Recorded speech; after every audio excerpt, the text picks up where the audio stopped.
مولاي صل وسلم دائما ابدا على حبيبك.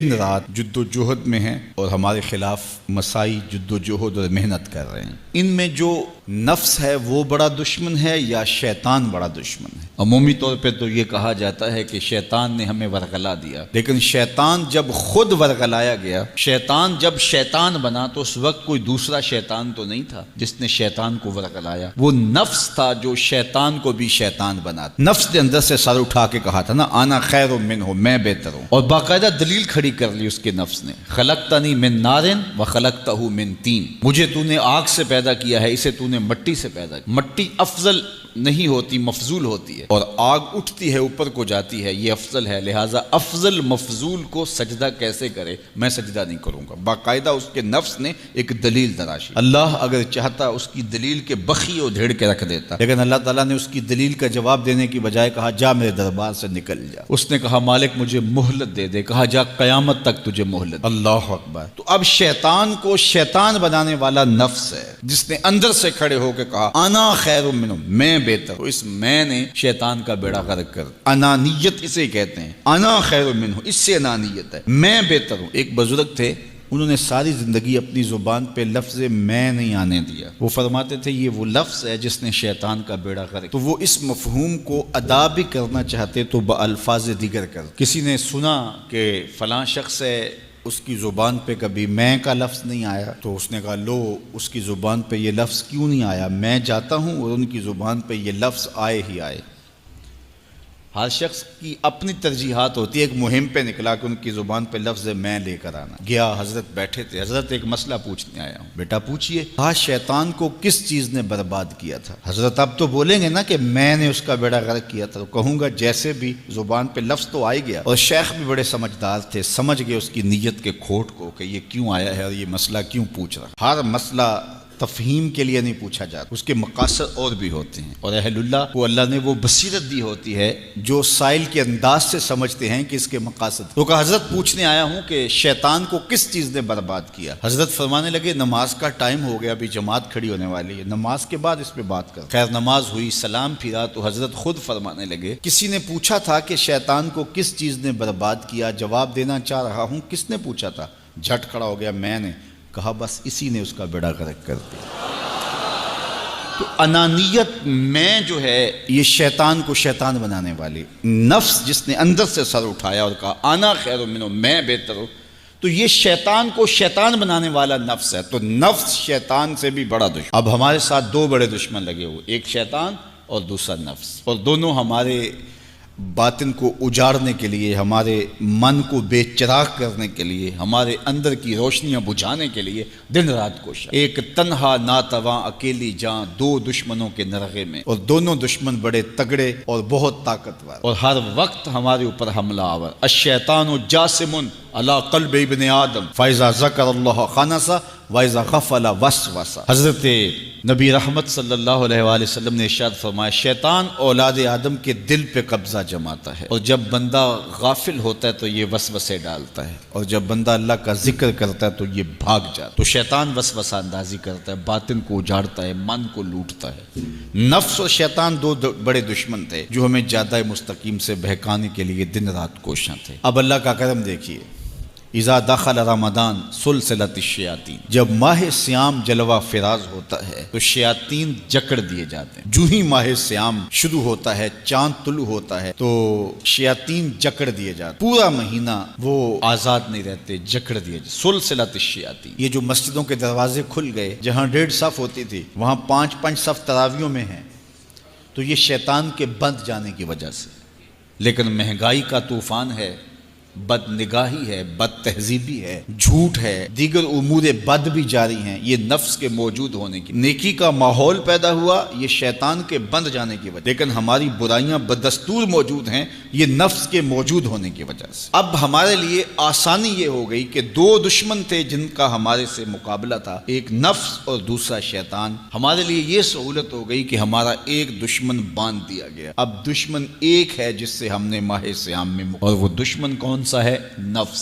اب نفس کا مقابلہ اتنا آسان بھی نہیں، یہ بہت ڈاڈا دشمن ہے، اندر کا دشمن ہے، گھر کا بھیدی ہے۔ باج فقیراں کسے نہیں ماریا، باہو ظالم چور اندر داہو۔ یہ بڑا سخت اور بڑا شدید قسم کا دشمن ہے۔ یہ اس کی چالیں بہت باریک، شیطان کی چالیں بھی بڑی باریک ہیں اور نفس کی چالیں اس سے بھی زیادہ باریک۔ اب کیسے مقابلہ کریں گے؟ شیطان بھی ہماری متاع عمل کو لوٹنا چاہتا ہے، حتیٰ کہ ہمارے ایمان کو برباد کرنے پر تلا ہوا ہے، اور نفس بھی چالیں چل رہا ہے، اور ہم اپنی زندگی لاؤبالی میں گزارتے چلے جا رہے ہیں۔ ہمیں پتہ ہی نہیں کہ ہم موت کے کتنا قریب ہو رہے ہیں، اور شیطان ہمارے اوپر، نفس ہمارے اوپر حملہ آور ہے، اور یہ چاہتے ہیں ٹھیک ہے یہ چلتا رہے، یہ رسمی زندگی گزارتا رہے، کوئی بات نہیں، اس کے اندر کو ہم لوٹ لیں، اور یہ دونوں دن رات لگے ہوئے۔ ماہ سیام آیا تو ہمارا ایک دشمن بند گیا، ہمیں تھوڑی سی سہولت مل گئی۔ اب ایک ہی دشمن باقی ہے جس سے مقابلہ کرنا باقی ہے، اور وہ ہے نفس۔ اب نفس سے مقابلہ کیسے ہوگا؟ تو کسی ایکسپرٹ سے پوچھیں کہ جناب نفس ہے، ہم کمزور ہیں، شیطان دشمن ہمارا بندہ ہوا ہے، 2 محاذ کھلے تھے تنہا جان کے لیے، ایک محاذ بند ہو گیا، اب ایک ہی محاذ ہے، مقابلہ کرنا ہے تو کیسے کرنا؟ اللہ اکبر۔ تو ہم اقبال کی بارگاہ میں عرض کیا کہ آپ بتائیے۔ وہ کہنے لگے میں آپ کو اپنے مرشد مولانا رومی کے پاس لے جاتا ہوں۔ رومی کے پاس اقبال لے کر کے گئے تو رومی نے کہا کہ میں آپ کو ایک اور شخص کا پتہ بتاتا ہوں، اور وہ اتنا کامل ہے اور اس شعبے میں اس قدر ایکسپرٹ ہے۔ اس نے کہا ہفت شہر عشق را اتار گشت ما ہنوز اندر خمیں یک کوچام۔ عشق کے 7 شہر حضرت شیخ فرید الدین اتار گھوم چکے ہیں، اور ہم پہلے شہر کی پہلی گلی کے کونے میں کھڑے ہیں۔ یعنی اتنا بڑا شخص شیخ فرید الدین علیہ رحمہ، تو کہا وہ بتائیں گے تمہیں کہ نفس کا مقابلہ کیسے کرنا ہے۔ رومی کہتے ہیں کہ وہ میرے بھی استاد ہیں، رومی کہتے ہیں کہ وہ میرے بھی ہادی و مرشد ہیں۔ جس عشق کے شہر میں میں داخل ہوا ہوں اور ابھی کونے پہ کھڑا ہوں، اس طرح کے 7 شہر وہ گھوم کے بھی آئے ہیں۔ آؤ ان سے پوچھتے ہیں کہ جناب نفس قابو کیسے کریں؟ تو شیخ فرید الدین اتار نے کہا نفس نتواں کشت الا باسے چیز بات گوئم یاد گیرش اے عزیز۔ نفس نہیں مرتا، لیکن 3 اسلحے اگر آپ کے پاس ہوں تو یہ نفس ٹھہر بھی نہیں سکتا۔ غور سے سن لیجئے، روحوں میں اتار لیجئے، اور زندگی میں ہمارا مقصد ہے اس نفس کا مقابلہ کرنا۔ شیطان کا مقابلہ کرنا بھی ہمارا مقصد ہے، اور نفس کا مقابلہ کرنا بھی ہمارا مقصود زندگی ہے۔ ساری زندگی فریب میں ہم میں نہیں گزارنی، زندگی تیزی کے ساتھ گزر رہی ہے اور ہم آغوش موت میں اترنے والے ہیں۔ تو یہ ڈاڈے دشمن ہماری متاع عمل لوٹ رہے ہیں، ہمارے کیے ہوئے عمل کو عجب سے، تکبر سے، ریاکاری سے برباد کر دیتے ہیں۔ ہمیں پہلے عمل کی طرف جانے نہیں دیتے، پھر عمل کے اندر وسوسے ڈالتے ہیں، پھر عمل ہو جائے تو اس کو پھر برباد کرنے کی کوشش کرتے ہیں۔ کتنے ڈاڈے دشمن ہیں جن کے نرغے میں ہم پھنسے ہوئے ہیں۔ تو پھر ہمیں کوئی بندہ مل گیا ہے جو بتا رہا ہے کہ جناب اس کا مقابلہ ایسے کریں گے، تو پھر آج کی سن لیں ہم اور غور کر لیں اور اپنے اندر اتریں۔ تو شیخ فرید الدین اتار ہمیں بتا رہے ہیں، تو سنیے وہ کیا کہہ رہے ہیں۔ نفس نتواں کشت الا باسے چیز، نفس نہیں مرتا، یہ بڑا ڈاڈا ہے، لیکن 3 اسلحے اگر آپ کے پاس ہوں تو یہ ٹھہر بھی نہیں سکتا۔ وہ 3 اسلحے کون سے ہیں؟ خنجر خاموشی و شمشیر جو، نیزائے تنہائی و ترک ہجو۔ ایک خاموشی کا خنجر، دوسرا بھوک کی تلوار، اور تیسرا تنہائی کا نیزہ۔ یہ 3 اسلحے تمہارے پاس ہوں تو پھر نفس ٹھہر بھی نہیں سکتا۔ خاموشی کے خنجر سے نفس پہ وار کیا جا سکتا ہے۔ میرے اور آپ کے آقا و مولا نے فرمایا من سامتا نجا، جس نے خاموشی اختیار کی وہ نجات پا گیا۔ ہماری زندگی کے جتنے بھی برے اعمال ہیں ان میں سے سب سے زیادہ برے اعمال ہماری زبان کرتی ہے۔ ہمارے ہاتھ بھی گناہ کرتے ہیں، کسی پہ ظلم کریں تو گناہ کرتے ہیں، ہمارے پاؤں بھی گناہ کرتے ہیں، برائی کے اڈے پہ چل کے جاتے ہیں، ہماری آنکھیں بھی گناہ کرتی ہیں، ہماری سوچیں بھی گناہ کرتی ہیں، ہم حرام کمائیں کھائیں تو پیٹ بھی ہمارا گناہ کرتا ہے، لیکن سب سے زیادہ گناہ ہماری زبان کرتی ہے۔ جھوٹ یہ بولتی ہے، غیبت یہ کرتی ہے، بہتان یہ لگاتی ہے، گالی گلوچ سب و شتم یہ کرتی ہے، گلے شکوے کا انداز، ناشکری کا لہجہ یہ اختیار کرتی ہے۔ اسی لیے میرے اور آپ کے آقا و مولا نے فرمایا جو تمہارے 2 جبڑوں کے درمیان ہے، یعنی تمہاری زبان، اور جو 2 ٹانگوں کے درمیان ہے، تمہاری پارسائی کی جگہ، ان دو چیزوں کی تم مجھے ضمانت دے دو، میں محمد تمہیں جنت کی ضمانت دے دیتا ہوں۔ تو اپنی زبان کی حفاظت کرنی ہے۔ دیکھیے یہ سننے کے لیے چیزیں نہیں، بلکہ ان پر ہم عمل کریں، اور آج سے ہی دیکھیے یہ موسم رحمت ہے، رحمت کی برکھا برس رہی ہے، اور یہ موسم نور ہمارے سیکھنے کے لیے ہے۔ تو ہم اپنے نفس کو کیسے قابو کریں گے؟ دو دشمن تھے، ایک بندھا ہوا ہے، چھوٹ کے کچھ نہیں کر سکے گا اگر نفس کو قابو میں کر لیا۔ اور اگر ہم نفس کنٹرول نہ کر سکے، وہ تو جہنم کی آگ میں اور زنجیروں میں جکڑا ہوا پیچو تاب کھا رہا ہے کہ یہ جو ٹوپیاں پہنے ہوئے مسجدوں میں جاتے ہو نا، میں عید کے دن نپٹ لوں گا تم سے، وہ تو اور نفس کے ساتھ مل کے ہمارا بیڑا غرق کرے گا اور ہمیں اور دور کر دے گا، اور ہماری باطنی اساس اور بنیاد اور کمزور کر دے گا۔ اس لیے ضرورت ہے کہ ہم اپنے نفس کو ان دنوں کے اندر کمزور کریں۔ اس کا پہلا نسخہ کیا ہے؟ خاموشی کا خنجر۔ آپ جب خاموشی اختیار کریں گے، زبان کو صرف ضرورت کے لیے استعمال کریں گے، تو پھر نتیجہ کیا ہوگا کہ آپ کے گناہ بہت کم ہوں گے، جھوٹ کم ہوگا، غیبت نہیں ہوگی، بہتان تراشی نہیں ہوگی، دیگر اعمال جو زبان کے ذریعے سے صادر ہوتے ہیں اور ہم گناہوں میں اضافہ کرتے چلے جاتے ہیں، تو زبان کو اگر کنٹرول میں کر لیں گے۔ اللہ اکبر! حضور علیہ الصلوۃ والسلام نے زبان کے کنٹرول کرنے کی تلقین کی، اور یہ بغیر ہڈی کے گوشت ہے، اس کو سنبھال لیا جائے۔ 32 دانتوں میں جکڑ کے رکھی گئی زبان ہے، لیکن یہ پھر بھی قابو میں نہیں رہتی۔ اس کو کنٹرول میں کر لو، اس کو قابو میں کر لو۔ ایک روایت میں آتا ہے جب صبح ہوتی ہے تو سارے اعضائے بدنیاں زبان کے آگے ہاتھ جوڑتے ہیں کہ بی بی تو نہ کچھ کرنا، تیری وجہ سے ہم سزائیں کاٹیں گے اور اذیتیں پائیں گے۔ تو زبان کو قابو میں کرنا، اور اس کا علاج کیا ہے؟ خاموشی۔ من صمت نجا، جو خاموش ہوا وہ نجات پا گیا۔ خنجر خاموشی، خاموشی کا خنجر ہو تو نفس کے لیے بہت بڑا وار ہے۔ دوسری بات، شمشیر جو، بھوک کی تلوار۔ بھوک کے ذریعے نفس کشی ہوتی ہے۔ نفس کا مقابلہ بھوک سے ہم کر سکتے ہیں، چونکہ جب بھوک ہوگی تو اس وقت بہت ساری خواہشات جو ہیں وہ دم توڑ جائیں گے۔ اللہ کے محبوب علیہ السلام کا ایک فرمان سنیے، بالخصوص نوجوانوں کے نام۔ یا معاشر الشباب من استطاع منکم الباء فلیتزوج فإنہ اغض للبصر واحسن للفرج فمن لم یستطع فعلیہ بالصوم فإنہ لہ وجاء۔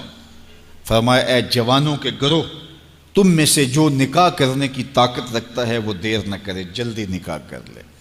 کیوں کہ نگاہ اور پارسائی کی جگہ کا محافظ ہے، تمہاری نظر کو بھی محفوظ کرے گا اور تمہاری پارسائی، تمہاری عصمت کے جوہر کو بھی محفوظ کرے گا۔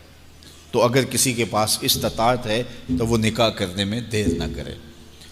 فَإِن لَمْ يَسْتَطِعْ، اور اگر کوئی طاقت نہیں رکھتا، اس کے حالات ایسے نہیں ہیں کہ وہ نکاح کر پائے، فَعَلَيْهِ بِالصَّوْمِ، تو فرمایا وہ کثرت کے ساتھ روزے رکھے۔ فَإِنَّهُ لَهُ وِجَاءٌ، روزے اس کے لیے قاطع شہوات ہیں اور اس کی مشکلیں آسان کرنے والے ہیں۔ تو نوجوانوں کو اگر استطاعت نصیب ہو جائے تو وہ شرم نہ کریں، وہ نکاح کی طرف بڑھیں تاکہ ان کی عصمت کے جوہر کی حفاظت ہو سکے۔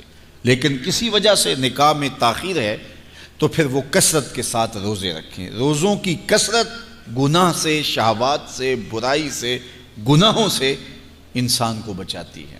تو کثرت کے ساتھ روزے رکھے جائیں تو روزہ بھوک جو ہے وہ نفس کشی کا ایک مؤثر ترین علاج ہے، اور یہ میرے اور آپ کے آقا و مولا نے بیان فرمایا۔ تو بھوک کی تلوار جو ہے یہ نفس کشی کا ایک مؤثر ذریعہ ہے، اور نفس کا سر کاٹنے کے لیے بھوک کی تلوار ہمیں ہر وقت حمائل کیے رکھنی چاہیے اور ہر وقت اپنے ساتھ لٹکا کے رکھنا چاہیے۔ کثرت کے ساتھ ہمیں روزے رکھنے چاہیے۔ تیسری بات فرمایا نیزہ تنہائی، تنہائی کا نیزہ۔ جب آپ عمومی طور پہ مجلسی زندگی میں ہوں گے تو بہت ساری خطائیں اور بہت سارے گناہ مجلسی زندگی میں آپ سے سرزد ہوں گے، تو جب آپ تنہائی اختیار کر لیں گے تو بہت سارے گناہوں سے بچ جائیں گے۔ حضرت شاہ نقشبند بخاری علیہ رحمہ فرماتے ہیں کہ فقیر کے لیے سب سے بہتر جگہ اللہ کا گھر مسجد ہے، یا پھر کامل شیخ کی صحبت ہے، یا پھر تنہائی ہے۔ چوتھی جگہ سوائے ہلاکت کی اور کچھ نہیں ہے۔ العافیۃ فی العزلہ، عزلت میں، تنہائی میں عافیت رکھی گئی ہے۔ اس لیے اپنے آپ کو ایسے ہجوم میں، ایسی جگہوں پہ لے جانے سے روکیں، اپنے آپ پر ضبط کریں جہاں نظر پاک نہیں رہتی، جہاں خیال کی پاکیزگی کا سامان نہیں رہتا، اور جہاں آپ کی جو ہے وہ آپ کی زبان محفوظ نہیں رہتی۔ دوستوں کے ساتھ بیٹھیے، آپ عزیزوں رشتہ داروں کے پاس جائیے، ضرور ملاقات کیجیے، لیکن اس کا ایک اعتدال ہونا چاہیے۔ اگر آپ سمجھتے ہیں کہ کسی جگہ جاتے ہوئے، کسی جگہ پہنچ کر آپ کی نظر میں پاکیزگی نہیں رہے گی، خیالات میں گندگیاں گردش کرنے لگ جائیں گی، سوچوں میں آوارگی آنے لگ جائے گی، تو وہ شادی کی تقریب ہو یا کوئی اور تقریب ہو، وہاں جانے سے اپنے آپ کو روک لیں، کیونکہ وہاں جا کے آپ اپنا کوئی فائدہ نہیں کر رہے، اپنا نقصان کرنے جا رہے ہیں۔ تو جہاں آپ کو یقین ہو کہ آپ وہاں اپنے آپ کو بچا نہیں پائیں گے، اپنی حفاظت نہیں کر پائیں گے، تو وہاں سے تنہائی بہتر ہے، وہاں سے عزلت بہتر ہے۔ تو یہ تین چیزیں ہم اگر کر لیں تو یہ نفس کشی کا ایک مؤثر ذریعہ ہے۔ اب ماہ صیام کے اندر اللہ تعالیٰ یہ تینوں چیزیں ہمیں نصیب کرتا ہے۔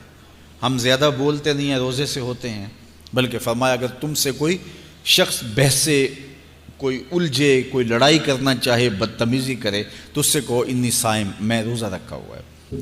اور اسی طرح بھوک تو میسر ہوتی ہی ہوتی ہے، اور تیسری بات کہ عزلت بھی میسر ہو جاتی ہے، اس میں آپ ذکر کے لیے، فکر کے لیے، روزے میں آپ تلاوت کلام مجید کے لیے تنہائی اختیار کرتے ہیں۔ تو گویا روزہ ایک ایسی تربیتی ورکشاپ ہے کہ جس کے ذریعے سے آپ کے نفس کی تہذیب ہو جاتی ہے۔ جب نفس قابو میں آ گیا، نفس کنٹرول میں آ گیا، نفس کو آپ نے کمزور کر لیا، تو شیطان چھٹ کے بھی کچھ نہیں کر سکے گا، کیونکہ شیطان ہمارے اوپر حملہ کرتا ہے نفس کے ذریعے سے۔ باہر کا دشمن ہے اور نفس اندر کا دشمن ہے۔ ہمارے دیہاتوں میں چوری ہو جائے نا تو بوڑھے بزرگ مل کے بیٹھ جاتے ہیں کہ بتاؤ چوری کیسے ہوئی، تو ایک نقطے پہ سارے متفق ہوتے ہیں، اور وہ نقطہ یہ ہوتا ہے کہ کوئی اندر کا بھیدی ضرور ہے۔ جب تک کوئی اندر کا بندہ نہیں تو باہر سے کوئی آ کے از خود چوری نہیں کر سکتا، تو کوئی اندر کا بندہ ضرور موجود ہے۔ نفس اندر کا بھیدی ہے اور شیطان باہر سے آ کر حملہ آور ہونے والا ہے۔ اس لیے شیطان کو اندر آنے کا موقع نفس دیتا ہے۔ نفس کو ہی کمزور کر لیجئے، وہ آپ کا ساتھی بن جائے، نفس امارہ، نفس مطمئنہ بن جائے، اور وہ نفس جو برائی کا حکم دیتا ہے وہ نفس امارہ کہلاتا ہے، اور جب وہ کثرت ذکر سے، عبادت سے نفس مطمئنہ بن جاتا ہے تو پھر وہ شیطان کے لیے رکاوٹ کا ذریعہ بن جاتا ہے، اور آپ کی زندگی محفوظ ہو جاتی ہے۔ اور یہ ہمارا کام ہے، یہ ہمارے کرنے کا وظیفہ ہے۔ دیکھیے حضرت انسان کو اللہ نے اختیار دیا، زندگی دی، فہم دیا، ادراک دیا، گناہ کی قوتیں اور نیکی قوتیں ساری اس کے ساتھ لگی ہوئی ہیں۔ اس نے صرف ایک لا ابالی شخص کی طرح زندگی نہیں گزارنی کہ جو سامنے آ گیا کھا لیا اور جو زبان پہ آ گیا بول دی، ایسا نہیں ہے۔ یہ تو انسان ہے، اس کو تو اپنی زندگی کی راہیں خود متعین کرنی ہے کہ میری دنیا آخرت کے لیے نفع بخش کیا چیز ہے اور نقصان دہ کیا چیز ہے۔ انا ہدیناہ السبیل اما شاکرا و اما کفورا، کہ ہم نے اس کو دونوں راہیں دکھا دی، وہدیناہ النجدین، اس کو پتہ ہے یہ اچھائی ہے یہ برائی ہے، اس نے اس سے اجالنا ہے اپنے اندر کو اور اپنے باطن کو سنوارنا ہے۔ تو ماہ صیام ہمارے لیے موسم رحمت اور موسم نور ہے، جو ہمارے اندر کی روشنی کا سبب اور ذریعہ ہے۔ تو آئیے یہ موسم اللہ نے ہمیں نصیب کیا، قرآن مجید کی کثرت سے تلاوت کریں، نفس کمزور ہوگا، تنہائی اختیار کریں، نفس کمزور ہوگا، اپنی زبان پہ قابو کر لیں، نفس کمزور ہوگا، بھوک تو ہم روزے کی وجہ سے کاٹتے ہی کاٹتے، نفس کمزور ہوگا۔ اب شیطان چھٹ کر بھی عید کے دن ہمارا کچھ بگاڑ نہیں سکے گا اگر ہم نے اپنے نفس پہ قابو پا لیا، اور اگر نفس پہ قابو نہ پا سکے تو شیطان تو پھر پیچ و تاب کھا رہا ہے، اور وہ ہمارے اوپر پھر اور زور و شور کے ساتھ حملہ ہوگا اور ہماری متاع عمل کو لوٹ لے گا۔ تو پھر کیا فائدہ ہوا کہ سارے مہینے کی محنت کی، عید کے دن، عید سے 4-5 دن بعد ہم نے لٹا دی، تو فائدہ کیا ہوا؟ اللہ نے اس عورت کی مثال بیان کی ہے قرآن میں جس کا توازن ذہنی ٹھیک نہیں تھا، اور وہ سارا دن سوت کاٹتی رہتی تھی اور شام کو اپنے ہاتھوں سے توڑ دیتی تھی. تو کہا کہیں ایسا نہ کرنا کہ تم بھی اس عورت کی طرح ہو جاؤ کہ اپنے ہاتھ سے کاتا ہوا